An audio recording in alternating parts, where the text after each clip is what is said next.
You know that feeling when a song just hits you out of nowhere? You're scrolling through your playlist at 2 a.m., half paying attention, and some random track starts playing. Suddenly, you're not there anymore. You're back in a moment you thought you'd moved past. Heart racing, eyes stinging, completely off guard. Music does that. It doesn't ask permission, it just shows up and rewires something in your brain before you even realize what's happening. Anime? Anime takes that power and pushes it way too far, but in the best possible way. Think about it for a second. A swelling orchestral piece turns a simple goodbye into something that sticks with you for days, and suddenly you feel the full weight of a character's regret, even if nothing's being said.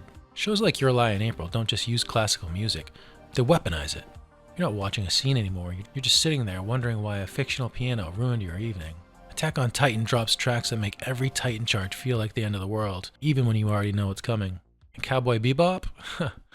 Those jazz tracks aren't just cool. They make the loneliness of space feel personal, like you're floating out there with them. But here's the thing about really good anime music. It's not just ear candy. When it's done right, the music is the story's soul. It becomes the character's voice, their pain, their hope. Sometimes it's the only thing telling you how they actually feel. And it sticks with you, long after the credits roll, long after you've closed the tab. If we're talking about anime where music isn't just a side element, where it's a literal heartbeat of the whole thing, there's one show that still doesn't get the love it deserves. A show where every song, every melody, every vocal performance is tied directly to the idea of purpose, emotion, and what it means to be alive. I'm talking about Vivy, Fluorite Eyes song, that 2021 gem from Wit Studios that somehow, against all odds, didn't explode the way I thought it should have. On paper, it sounds impossible to miss. An AI singer, time travel, robot fights, soul-crushing ballads, and yet it kind of flew under the radar, which still doesn't make sense to me. Like, how does a show with all that not dominate every conversation when it aired? So yeah, today, we're going to try to fix that, because I want to convince you that Vivy deserves a spot in your all-time favorites list. First things first, let's set the stage for a second. Spring 2021 was stacked, like genuinely crowded, yet shows like 86 diving headfirst on mechs and war trauma. Tokyo Revengers was everywhere, with its time leap gang drama, and of course the ongoing hype train that is My Hero Academia was still pulling all the oxygen out of the room. And then Vivy showed up, quietly, almost politely, like a needle dropped in a haystack of explosions. It was produced by Wit Studio, yeah, the same studio that behind Vinland Saga in the early seasons of Attack on Titan. The writing came from Tappei Nagatsuki, who, if you know ReZero, tells you exactly how much emotional damage is on the menu. And the music? The kind that could bring tears from a rock. On paper, this should have been a slam dunk, no question. But it wasn't. It didn't crash or burn or anything, it just kind of fizzled. Not because it was bad, far from it. It was just slept on. Low discussion threads, barely any fan art when it was airing. Even the mouse scores took its time climbing, long after the season had already ended. So why did that happen? We'll get there. But trust me, if you missed Vivy back then, you didn't just miss another seasonal anime. You missed one of the most thoughtful, visually striking original series we've gotten in years. Alright, so let's talk about the premise. We open in a near future world where AIs are everywhere. They handle jobs, follow routines, do exactly what they're told, but they're still pretty basic. No real emotions, no free will, just programs doing what programs do. Then we meet Diva, later known as Vivy. She's the world's first autonomous AI idol. And her mission? It's simple. Sing songs, make people happy. She's got the whole idol package. Big, expressive eyes, a flawless voice, program smiles that, honestly, just kind of work. You almost forget she's not real.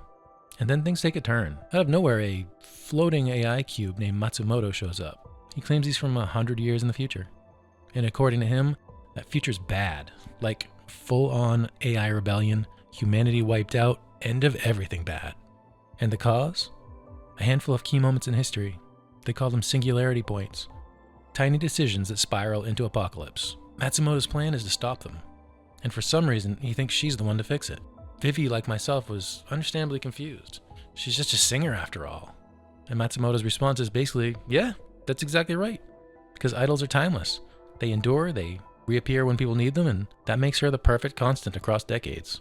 So that's the basic setup. Vivy keeps waking up at key moments through history, jumping years at a time, trying to nudge the world just enough to prevent an AI uprising, all while still trying to understand what it actually means to make people happy. But Vivy isn't just all time-jumping shenanigans, you know.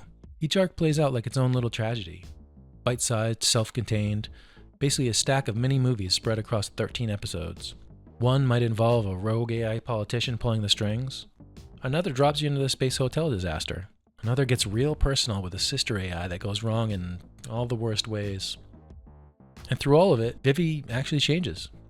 She starts out almost doll-like, naive, completely duty-bound, just following her mission because that's what she's made to do. But with every jump, every screw-up, every impossible choice, she starts questioning things. Her programming, her role, whether changing history is actually right. She begins to pick up tiny fragments of emotions. Not all at once, just enough to hurt. It's kind of like if the Terminator crashed into Idolmaster, but someone snuck in a heavy dose of existential dread while nobody was looking. And there's Natsumoto. He's the comic relief, you know? A snarky little floating cube who's disguised as a teddy bear. Talks like a spreadsheet that discovered sarcasm. He banters with Vivy like they've been married forever. He's all logic, probabilities, and calculations. She's heart, or at least trying to figure out what that even means. They're back and forth. Gold. They throw hands, argue philosophy, and casually stop like 3 apocalypses. And yeah, let's talk about that animation. Wit Studios did not hold back. This show is straight up gorgeous. The fight scenes are fluid as hell. Vivy fights like a dancer. Spinning kicks, acrobatic dodges, momentum that feels real. Even her dress acts like it has a mind of its own. There's an early episode in the museum where she clears a horde of security bots. It's choreographed like a ballet of destruction. Slow motion, clean impacts, and those glowing fluorite eyes locking on mid-strike. Chilling. Speaking of those eyes, they're basically a metaphor on their own. Cold, artificial blue eyes at first, but as Vivy starts to feel more, they subtly warm up. It's quiet visual storytelling, and it works. The backgrounds have a nice cyberpunk aesthetic. Neon-lit cities, abandoned amusement parks, futuristic stages that feel lonely even when they're packed with people. And the concerts, they're not filler. They're emotional peaks where the music carries her growth when words just can't. Even the opening theme, Sing My Pleasure, nails it right from the start. It's upbeat and super catchy, just a little haunting. And if you actually listen to the lyric, they quietly foreshadow the entire story, long before you realize what kind of show you're actually watching. Sneaky, sneaky. And honestly, this is where Vivy just shines the brightest. The music. With composers like Satoru Kosaki involved, the soundtrack pulls from everywhere. Orchestral swirls, electronic beats, idol pop, and the wild part is how it changes as the story goes on. Early on, the songs are bubbly, clean, and innocent. They match Vivy's initial programming almost too perfectly.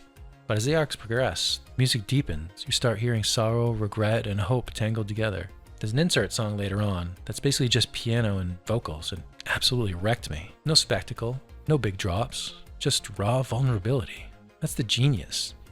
In Vivy, music isn't just background or flavor, it's purpose. Singing starts as Vivy's core directive, the thing she was literally created to do. But over time, it becomes how she processes things she was never built for. Loss, choice, guilt. The show sneaks in this uncomfortable question. Can a machine actually make art that feels real and emotional? Vivy's answer is hell yes. And it lands so hard because we already believe that answer. Anime's OSTs have made us cry before. Violet Evergarden's piano pieces, the silent voices' quiet moments. Vivy just makes it the whole protagonist's arc. So why was it overlooked? I think it's a few reasons stacked on top of each other. During its airing, Vivy hovered around 8th or 9th place on weekly rankings. Respectable, but quiet. Viewership dipped compared to flashier titles. Part of it was the name. Fluorite Eye's song sounds poetic, but also kind of vague. A lot of people probably thought, another idol anime? Hard pass. Honestly, marketing didn't help much either. The trailers leaned into the action without dipping their hands into the emotional depth, so it got kind of lumped in with the lighter seasonal stuff. And then there's the classic original anime curse. No manga readers hyping it up, no built-in fan base pushing discussion every week. On top of that, 2021 was still riding that post-COVID anime boom. People were either binging backlogs or chasing trends left over from things like Jujutsu Kaisen. Vivy asked for attention. Vivy asked you to actually sit, think, and feel. No instant shonen dopamine. Its themes, free will, sacrifice, humanity's flaws, they feel closer to something like Nier or Ghost in the Shell, but without the big name recognition hype, you know? And the community response reflected that. Forums were positive, but not explosive. YouTube reactions were sparse early on. Big creators, like myself, didn't jump on it right away. It even won awards. Best original anime at a few events, but mostly retroactively. Now, years later, it's sitting comfortably above an 8 on Mal, with fans calling it a hidden masterpiece. But during its actual run, it felt like whispering in a storm. Compared to 86, which had mecha warfare and social commentary exploding across every platform, Vivy was quieter, more introspective. Like a ballad playing in the middle of a rock concert. Personally, what really hooked me was the character work. Vivy's arc is genuinely heartbreaking, man. She starts out almost completely emotionless. And by the end, well, you'll see. No spoilers, but have some tissues nearby. Each singularity forces her to confront distorted reflections of herself. Other AIs with dreams, with flaws, with tragedies that hit way too close to being human. There's one arc where she bonds with a sister idol, and the payoff? Straight up tears, man. No escaping it. Matsumoto grows too. He starts off as this annoying, snarky sidekick, basically an annoying Roomba with a PhD, but over time he turns into an actual partner. Somebody who listens and starts second-guessing the mission right along with her. The side characters get their shine too. A composer haunted by loss, politician AI dreaming of peace. No one's flat or forgettable. Everyone's shaped by their code, or the choices they make in spite of it. And philosophically, the show goes deep without getting pretentious. It asks some uncomfortable questions. What does purpose even mean if it's just programmed? Can you justify changing the past if it hurts people along the way? Is humanity even worth saving? And if so, at what cost? It all loops back to the music. Songs as legacies. Echoes that stick around long after the singer is gone, human or machine. The finale is a masterclass. That final song, Fluorite Eyes song, is Vivy pouring out a century of growth in one moment. It's raw, it's beautiful, and honestly, if it doesn't move you even a little, you might want to check your pulse, man. You might be an AI. So look, if you're into stories that blend action, sci-fi, and actual heart, Vivy's it. 13 episodes, no filler, rewatchable as hell. The dub's pretty solid too, if subs aren't your thing. No judgment. And visually, if you pair it with a good screen, ooh, those colors pop. So why watch it now? Because gems like this deserve a revival. In a sea of remakes and sequels, Vivy's proof that originals can still swing big. It's thoughtful, it lingers. It's the kind of story that hits harder the second time through. If this sold you, hit play on Vivy tonight. Drop a like if you're team underrated anime. Subscribe if you enjoyed this. And let me know in the comments what anime soundtrack moment lives rent-free in your head. Great music and great anime always find its audience, eventually. Catch you next time.